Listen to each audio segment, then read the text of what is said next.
आज की गौतम बुद्धा की कहानी। बीता हुआ कल।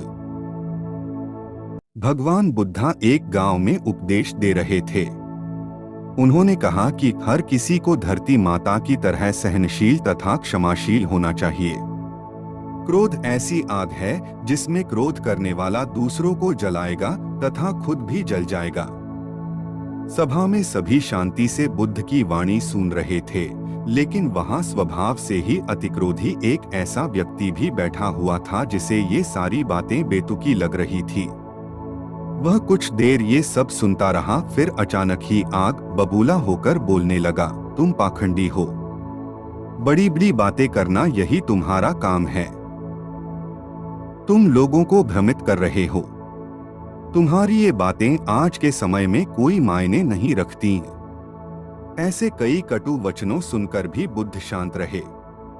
अपनी बातों से ना तो वह दुखी हुए, ना ही कोई प्रतिक्रिया की। यह देखकर वह व्यक्ति और भी क्रोधित हो गया और उसने बुद्ध के मुंह पर थूककर वहां से चला गया।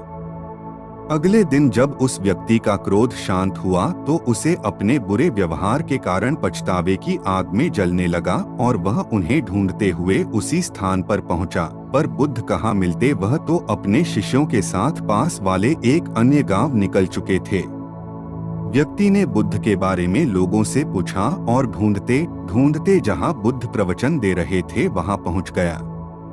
उन्हें देखते ही वह उनके चरणों में गिर पड़ा और बोला, मुझे क्षमा कीजिए प्रभु। बुद्ध ने पूछा, कौन हो भाई?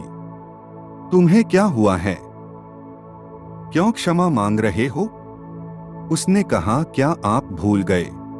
मैं वही हूँ जिसने कल आपके साथ बहुत बुरा व्यवहार किया था। मैं शर्मिंदा हूँ। मैं मेरे दुष्ट आचरण की क्षमा याचना करने आया हूँ। भगवान बुद्ध ने प्रेम पूर्वक कहा, बीता हुआ कल तो मैं वही छोड़कर आ गया और तुम अभी भी वही अटके हुए हो। तुम्हें अपनी गलती का आभास हो गया, तुमने पश्चाताप कर लिया, तुम निर्मल हो चुके हो। अब तुम आज में प्रवेश करो।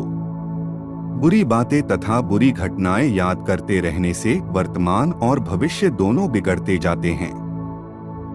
बीते हुए कल के कारण आज को मत बिगाड़ो। उस व्यक्ति का सारा बोझ उतर गया।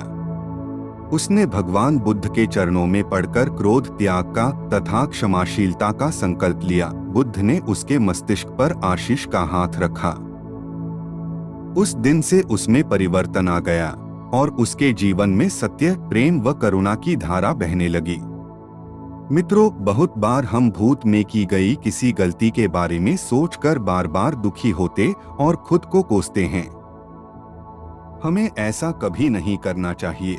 गलती का बोध हो जाने पर हमें उसे कभी ना दोहराने का संकल्प लेना चाहिए और एक नई ऊर्जा के साथ वर्तमान को सुदृढ़ बनाना चाहिए। महात्मा गौतम बुद्ध की बेहतरीन प्रेरक और शिक्षाप्रद कहानी, जिनकी सीख और शिक्षा जिंदगी बदल देने वाला है। ऐसी और भी रोमांचक कहानियों के लिए लाइक, शेयर और सब्सक्राइब करें। धन्यवाद।